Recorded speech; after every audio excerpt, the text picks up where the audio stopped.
Hey everybody, what's up? Don Carr here with another round of What's on Your Pedalboard, and today we are with Corey Congilio.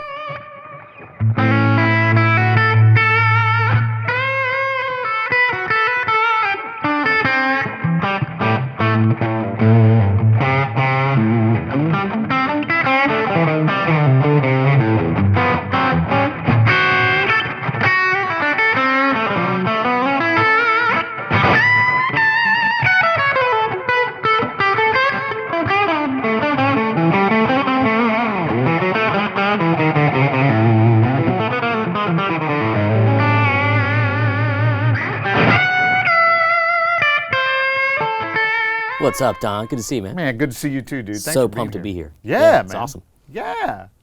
Welcome. Thanks so much. So, pedalboards. That's Yeah. why we're here. That's Let's right. talk about it. Well, I thought this would be a great opportunity to say, like, Sweetwater calls you for a gig, right? You say, hey, you're going to join this illustrious band of folks. We got backline, bring a pedalboard. Yeah. Oftentimes, if I have to do that, my backline's a Fender type of amp of some sort, deluxe, twin, something like that. And a long time ago, I said, let me bring a Swiss Army board that will cover everything. Because a lot of the times I'm getting called for, you know, a pop or a rock or country gig. And you've done plenty of those, and you know that you need to have a lot of tools in your belt. I brought one guitar, brought my PRS DGT, because they're just rock solid for air travel. I'll be honest, like the neck doesn't move. You brought yours in after all these years, it's still a killer guitar, you know, better than before, better than ever probably. And I was really deciding on, okay, what board do I bring? And I've been playing this small board with the UA pedals and some great drives, but I was like, let's bring something on that's got more stuff we can talk about and stuff that I might need preset-wise or kind of wacky sounds at, you know, the push of a button, maybe even a drop tuner, things like that. So I'm prepared. Whatever somebody would throw at me, I think we can do with this board. Yeah, that's great. And I think that really tells a lot about like what you do, you know. Yeah. I'm part of the thing is you're the journeyman player, you know, call me, I'll come do whatever you need to do. Right. And so how do you prepare for that? Which is, this board is clearly, that's what you're saying, this board is, this is the, I can do it all. Yeah, I'm ready. In this day and age, to make a living, I have to be a few different things. Yeah. I am, you know, on the path to being the solo performer, and I have a board for that. But this is like, you know, this is the lunchbox, essentially. You know, so there's a whole host of stuff on there. And first of all, most of the boards that I have made in Nashville are made by XTS, Exact Tone Solutions, because they do custom wiring. If they have a job, you know, if you have a question or a job, they can handle it for sure. So do you want to jump right into it? Let's do it, okay. man. Let's start with Signal Path. Where do we go in? First of all, I like that they build me, and everybody usually, like a little custom interface on the side. Yeah. That's just, a lot of times they'll have a transformer in it or whatever, just to make sure it's uber clean. That way you can go in, out, side of the board. If you have a stagehand, they can see where it's at too. I've had plenty of mishaps with that in the past. So this board, and any board I get from them, take it off the plane, put it on the stage, fires up, no problems. And they do an amazing job. I tend to mess it up because I pull pedals in and out sometimes, but when you get it from them, it is squeaky, squeaky clean. So we come out of the guitar, into the interface. Now I have a drop pedal here. Sometimes I'll do like a fuzz in that spot, or a univibe, or something that really wants to see the guitar signal first. Why do I have a drop pedal on here? Well, so many songwriters in Nashville, as you know, tune their acoustic to E flat. And a lot of their songs are this position, but are that. So I got introduced to that pedal from, I saw John Osborne from Brothers Osborne using it years ago. And they're playing their number one, Stay a Little Longer, and he was using that pedal. And I was like, if he can play a number one with that pedal, I can too. So,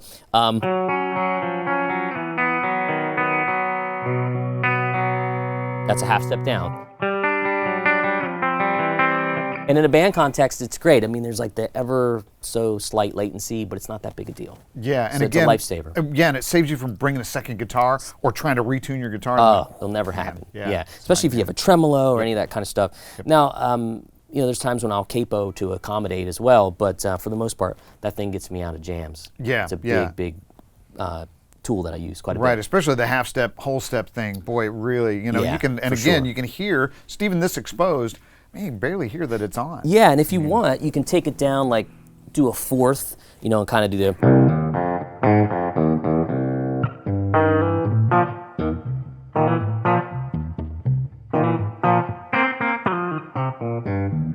do a baritone thing in the studio. I've done that on the fly. Yep. Or just, you go down a whole octave,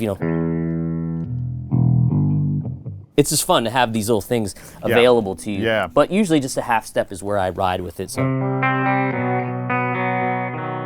if you're at home and you're playing Van Halen to, playing along, or Stevie Ray Vaughan, or anybody that's tuned flat, right. just do that. You're automatically there. Yeah, technology's so good. Exactly, saves you a lot of trouble tuning, man. Now, for sure. guitars do take on a flavor when you tune them differently, which is fun. Sure. But in a pinch, this is what this board's about. Well, and that's the point. This is the board that it's like, hey, wait a minute, we got to be down a half step. I don't have a half step down guitar. Oh, wait a minute, I got this. Yeah, and it will work in a pinch for sure. Yeah, that's so cool. from there, if memory serves, it's either the compressor or the volume pedal.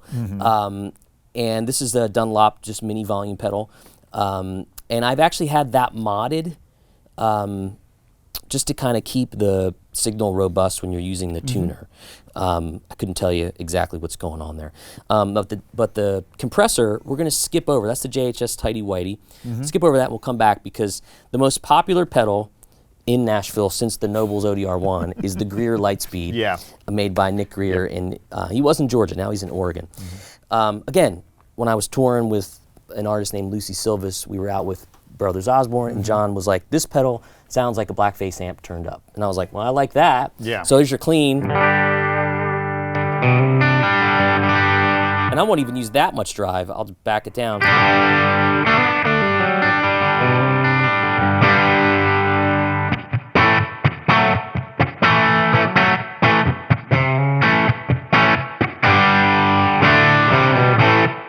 Just sounds like a good rock and roll type of thing. Now I could throw the single coil on.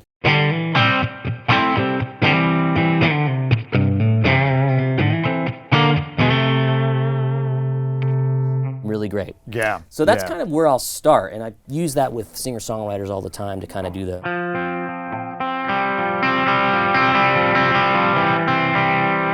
really sort of blend with the rest of the band and not be intrusive. Exactly. Sound like I turn my amp up. Right, and it gives you a dynamic range as well. Right. That's the thing, is when you back off, it's cleaner, and when you dig in, it's just like if you turn your amp Which up. is another thing about volume pedal placement. I've toyed around with both, whether after drives or before. Yeah. And again, like my brain is constantly tuned into this board and listening to what the band's doing. Yep. So if I'm doing a big sort of flat out, pull that pedal back, and I'm adjusting the input gain essentially of the pedal. And to me, that's worth it. When I played in clubs a lot, I'd use a more master volume thing just to kind of get it down. But because if you don't have a front of house guy that knows exactly how the songs are going and what's going on, you want to be able to blend yourself in and out. 100%. Yeah, yeah, with for the master sure. volume thing. For sure. Okay, so so you're using it as an input gain. Yeah, for sure. And of course, normal, standard, silent, to pull it back to tune. I can't get used to turning a volume pedal and then turning a tuner on. It's just not. It's one more step for me. Yep. I'm gonna skip over the EQ, because even though it looks like it's next in line, the GE7 modded by XTS is actually the last thing on the board, even after the reverb, which we'll get back to. So when I did a NAMM show, I was presenting the aux box for Universal Audio. And we had these tone panels, and John Shanks was on a couple of them. And I was like, oh man, this is gonna be cool. This guy knows guitar tone, right? Yeah. And he had this Vemuram Shanks overdrive, pedal, and he loves the old Noble stuff. And I love the old Noble stuff too. I don't use it for everything, but for the instance that I'm going to talk about, it's perfect for singer-songwriter. He's in Bon Jovi, he's producing. As soon as he turned that pedal on, it was like, oh my God, there is like, this house is not for sale. It was perfect. I couldn't believe it. So I said, well, actually, funny story. A friend of mine loaned me that pedal, and after like a year of touring, he was like, I guess that's yours now. I was like, sorry, I'm not that guy, I promise. But I really can't get rid of this thing. I really can't get rid of this thing now, because I'm going to show you something here. So it can be a nice big, that type of drive has a really woofy low end. And some people have tried to take that out on pedals, but there's just something great about that.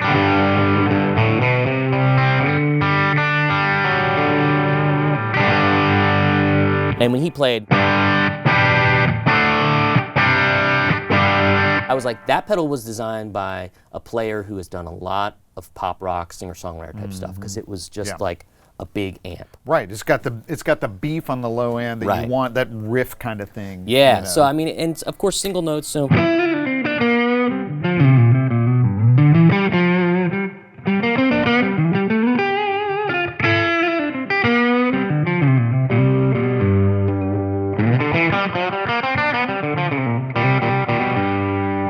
Now you're saying to yourself, you tone aficionados, well, that sounds a lot like the Greer.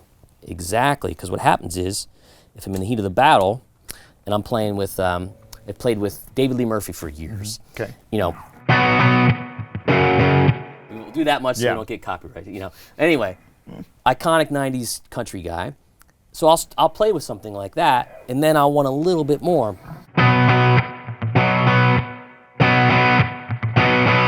Notice how the frequency range didn't really change that much. It just added more saturation. Yeah, yeah. It's like another gain stage on your amp. Right. That's really a cool way to use drive pedals. Is if you know what basic sound you're looking for, and then you just want multiple versions of that. Right. And what's cool is as you shop out there, you know, if you're a tube screamer person that has a pointier mid, you know, a Klon style pedal.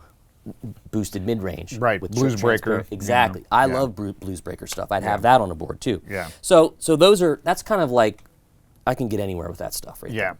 What I threw on here for fun is a pedal that's new to me called the Gladio, made by Cornerstone. They are an Italian company, really, really sweet people, very small, probably working in a size this big, you know, to make these pedals. They make the bigger version that's 2 channels, very sort of, you know, a Dumble-esque sounds, you know, with them. And this is the smaller version that also has a clean blend, which I don't use that much. But if I need to go more into the...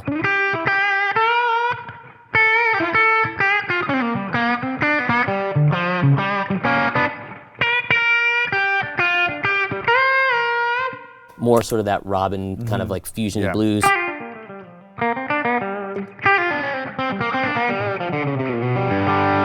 I can get there. It has a cool clean boost function that kind of fattens it up. But if you want more saturation, right.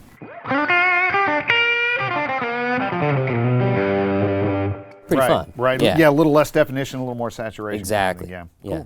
Cool. Yeah, that's a more great action. sound What's that song? pedal. A little more. That's right. A lot more action. Some Elvis, right. Something like that. Yeah. Yeah. So that's kind of drive land. Now to add to that, let's talk about the compressor. So if I'm here and I'm in a session or something and I'm watching one for a bar, then another one, I want this G to kind of hang over the measures. So you can hear it's starting to die a little bit. Well, a compressor, with every slight squeeze, will keep it nice and strong throughout the whole.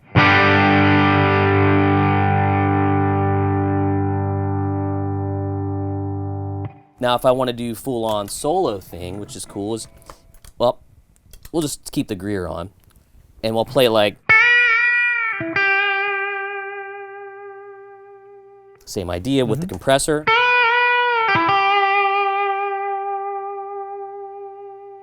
And it's there, you know.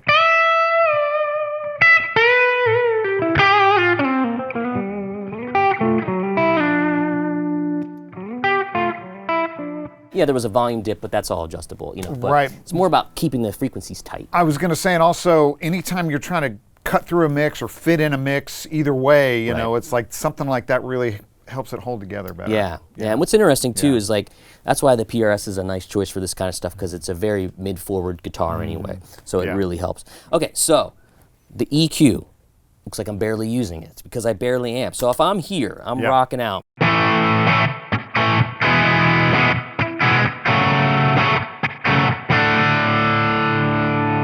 That with another guitar player is going to get lost. Right. But when I need to go.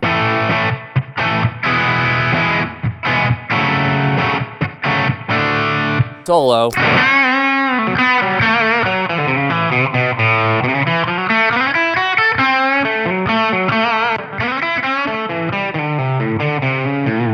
And you're saying, well, that's just louder. No, it's barely loud, but 800 is boosted just a little bit.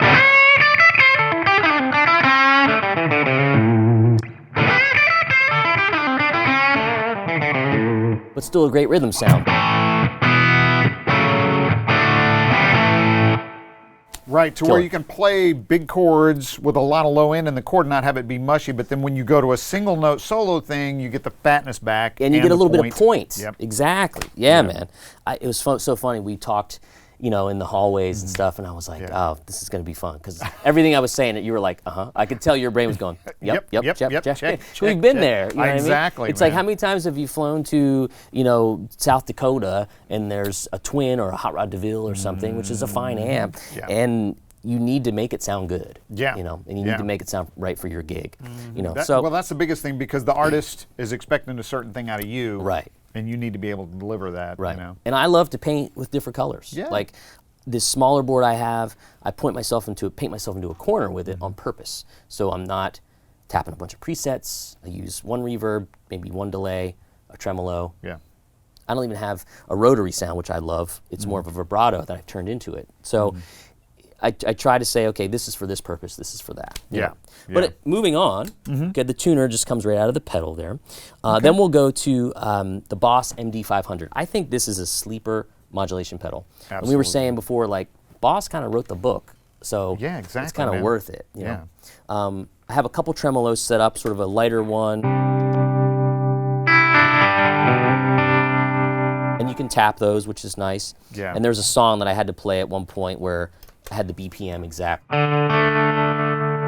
It's a little more choppy, that's all, nothing big. But what's cool, you throw these barefoot buttons on, and then you can kind of grab the preset change with one foot. Yeah. And one day, David Lee was like, hey, we're gonna do Call Me to Breeze tonight for an encore. And I was like, okay, and I'm like, and it's nice to have that available, you know, just to say, you know, and if I wanted to play, you know, I can do that too. It'll be right there. And then there's times when, you know, another guitar player might be just banging on some big chords, you know, like, and I want to come in with 2 guitars, no organ player. Yep. That motion is just really, really great for that, you know.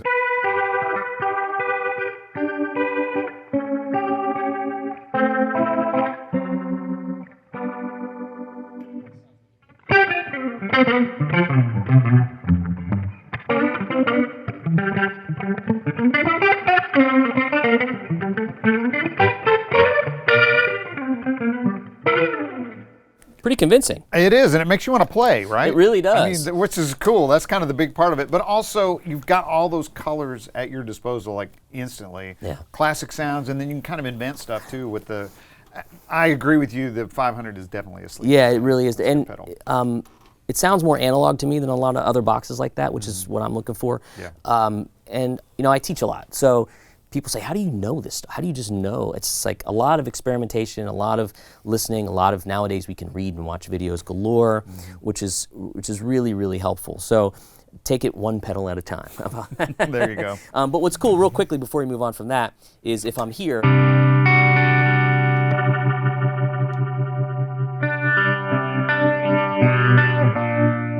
so that's really fun. And this box has some other great things, like a little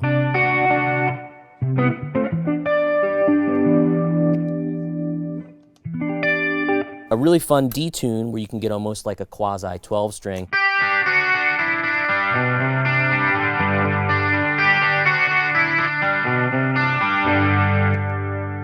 What else do I have programmed? And I program these, you know.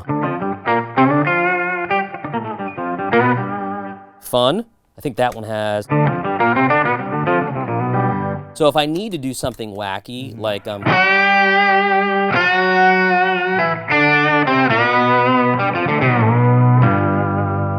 can create a little orchestra there. Right. And I found this one too. And like your mouth always moves when you do it. You have to. It's a requisite, man. There's no way around it. So there's all kinds of stuff in there, man. That's really, really fun. This was a good one.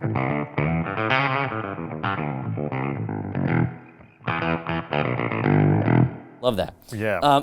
Yeah, so that's kind of taking me through the modulations. Yeah. At that point. That's kind of everything you need for everything, modulation. man. It's really, really, really great. One-stop shopping. Yeah.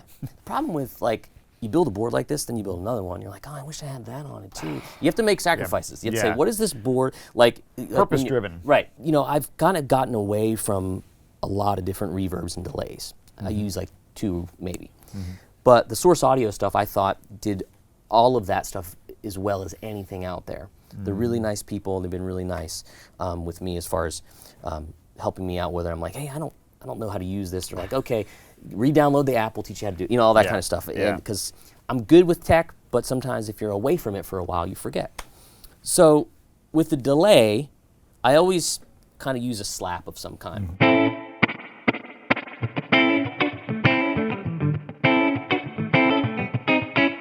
And that is probably, it's just like a tape echo. That's what, you know, as I refamiliarize myself. The tricky thing about this pedal is you do have to have an external tap to either use for tap or you can program it for presets. So that's cool, what I did. And it's got 4, you can use up to 8, but I only use these.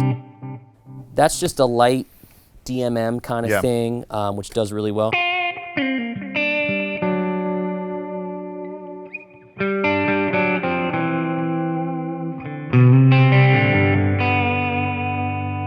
The last artist I played with needed a dotted 8th.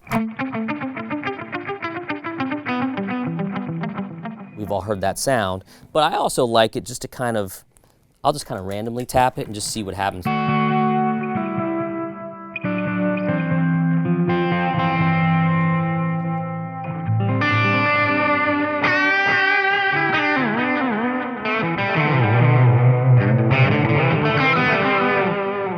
That one's programmed to kind of do more of the edge thing when I need it.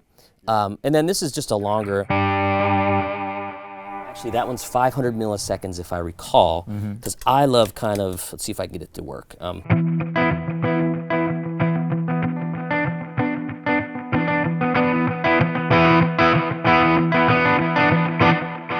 So Lanois always said, Daniel Lanois said 500 milliseconds was the thing. That's like 120 beats per minute.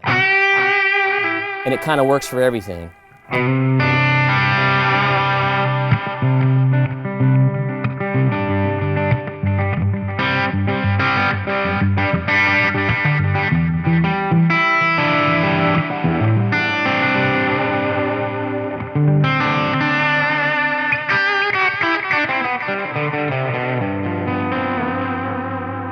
So I should make sure I have that one on there too.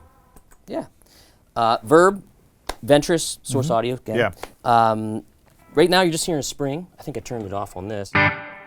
Just hearing spring through that. It's a good spring. This one's a little trickier. You have to turn it off, then hit it. Longer spring.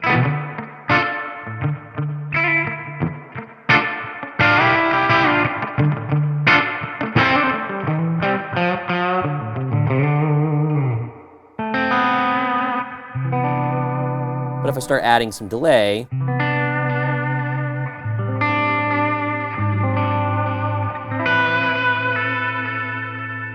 I can cover all the atmospheric stuff they need. And of course, if I need to go there, which is not as often as it once was,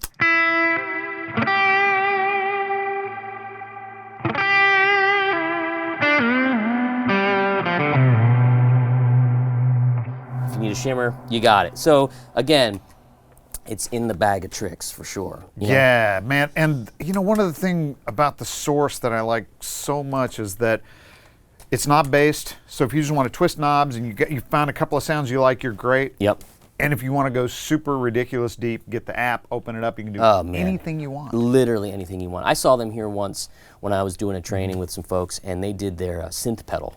And they showed it on the screen. I was like, oh my gosh, this is insane. Really cool stuff. All of their stuff is great that way. It really is. It's simple to use, and it can be simple if you want it, or it can be super complicated and as deep and as tweaky as you want to get. The other thing I noticed about both of those pedals, probably most of their pedals, maybe all of them, I don't know, but just the I/O, just plugging into the thing, it's like, well, that just sounds good. Yeah, absolutely. You know? Yeah, that's what really got me too, because it saves a little more space than some of the other boxes that do all that stuff out there, which I thought was really cool. And functionality is pretty great for as much as it's in there. Boy, for no sure. kidding, man. Yeah, like you said, it can be easy or it can be as deep as you want. Yeah, man. It's like, dude, that is a great sounding board, right? Super fun, man. I've had this one probably for the longest, just because like all guitar players, we start ripping them apart after a while. Yeah, you go, ah, man, I want to try this drive. Wow, I don't know, what about this?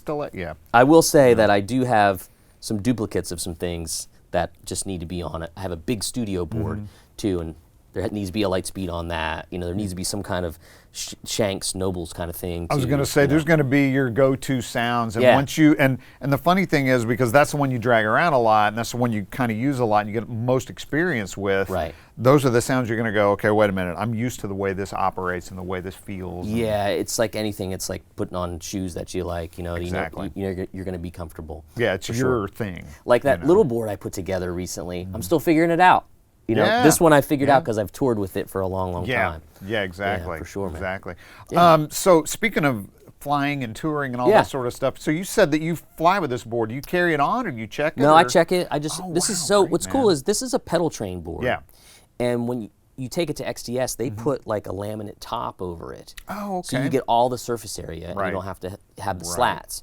And I like it because it's always on an angle. Sure, it's at the right You can get them with the hard shell case, with the flight cases. Oh, okay. You know, Great. I just check it. It's been great. You know, it's taken a beating here, and if you saw the front of it's Yeah. banged in a little bit. You know. Yeah, whatever. That's what happens. That's what happens when you use it, man. That's why right. That's why you put it in a case, right? Exactly. Exactly. Yeah, man. Yeah, cool, man. Hey, and we were talking up too about, you know, this is just another thought about flying, about checking guitars and carrying guitars on and all that sort of stuff. So your theory is the carry-on thing. Right. Yeah. So, you know, if you can avoid flying with your vintage Les Paul or your vintage Strat, great. Okay. That's rule number one. Invest in a really great soft bag, like a Reunion Blues or Mono. Right. And I've used Reunion Blues forever. And I remember seeing like these bag companies throwing bags out windows and stuff, and the guitars are fine. And it's true. So I have a theory. Take a nice bag, invest in it, and they're going to ask you to gate check it in a lot of them. Delta has just changed their bins where they're smaller. The guitar doesn't fit in as well anymore. Yeah. Southwest is great because if you get in the A group, which I recommend getting the early bird if you're not an A-list. I was A-list for like 3 years. It was awesome. Yeah. I just throw a guitar in there. It was fine. Right. Because you're first on. Because you're first on. Yeah. You know, you get any seat. So they're inevitably going to ask you to check it in most airlines, gate check it. Yeah. And that means you do it at the gate before you get on the plane, and you get off the plane, it's there. I've literally watched them take guitars in cases, hard shell cases, and treat them really rough. But when they see a bag, they take it and they go, There's something about the fragile element of a bag that makes them go like, oh, we need to be careful with this. Yeah. I think it's a psychological thing. Yeah, wow. Well, man. I've watched it happen out the window. Yeah, and you've had good luck because you've done a lot of flying. I've only had one issue with an acoustic that was in one of those big travel cases, and it was a 12-fret guitar in a 14-fret case, and it kind of scrunched the guitar and kind of split it on the side because it was a little oblong shape. Yeah. That was kind of my fault, but aside from that, I haven't had much problem. Yeah, interesting. Yeah, man, I've never had any issues either. I used like the SKB, the I-Series, right, and just always check it, you know, just as a default, because I didn't, you know, I know the rules keep changing about carry-on guitars and carry-on stuff, but that's great that you've had good luck doing that, man. That's really cool. I have. Knock on. Yeah. You know. There you go. Knock on, Paul's guitar here. So what are you up to next, man? What's on the schedule for you? It's crazy. A lot of things have been happening over the year, and two really big things I'm kind of pushing towards, which is a new website that will be, a lot of folks know me from teaching online and on YouTube and through different companies. I'm kind of officially starting my own. So my own sort of behind the paywall subscription-based lesson platform will be launching in 2022. And my angle is like, let's get to work. Let's work with a working class guitar player. That's actually what it's called, working class guitar. Don't look for it yet, it's not out yet. But I already own the domain. So in any case, it's gonna be really like as close as I can get to sitting down with someone or a Zoom lesson, but in a platform where they can keep going back and look at all the stuff I've done with other people. We're going to do online hangouts, all that kind of stuff. Stuff that I've cultivated over the past handful of years or so. So that's a big deal. That's coming. And I just, people will say, well, I want to hear you play. I want to hear some of your music. So I recorded some music in 2016. But folks want to hear me play a lot of what I teach, which is blues and rock. And that's my background. That's what I love. So I recorded an EP of 6 sort of like off-the-radar blues tunes. One is kind of popular, but not really. and I did them my way, produced them my way. Yeah. I'll be singing on them. I'll be playing a bunch on them. A great band in Nashville. Great. It was great. Recorded all of them in one day. Cut the guitars in a few more days. Yeah. Put a 412 cabinet in my living room. Marshall 412. This literally like ribbon, dynamic mic, room mic. Some of the best guitar tones I ever got in my, little house in Nashville. That's nice. Really, man. really cool. At home, recording at home. That's literally. Cool. Yeah, super for comfortable, man. In your slippers, right? Did that with my dog. A buddy of mine flew in, helped me produce it, Cool. and we just had a great time. Yeah. Nice, man. It's gonna be good. Nice. Be looking forward to that, man. Yeah, thanks. Definitely. Yeah, it's exciting. Definitely. Corey, thank you so much. Man, thank you for having me, man. Seriously. I watch you all the time. It's so great to be hanging out with you, Yeah, it sharing is, man. Nashville stories and Yeah, no touring kidding. stories. That was really fun yesterday. Good stuff, man. Yeah, Definitely for sure. Good stuff. Hey, thanks everybody for watching. If you have any questions about Corey or anything that's going on with Corey, make sure to check him out. But if you have any questions about pedals, please contact your Sweetwater sales engineer or check us out online at sweetwater.com. Thanks.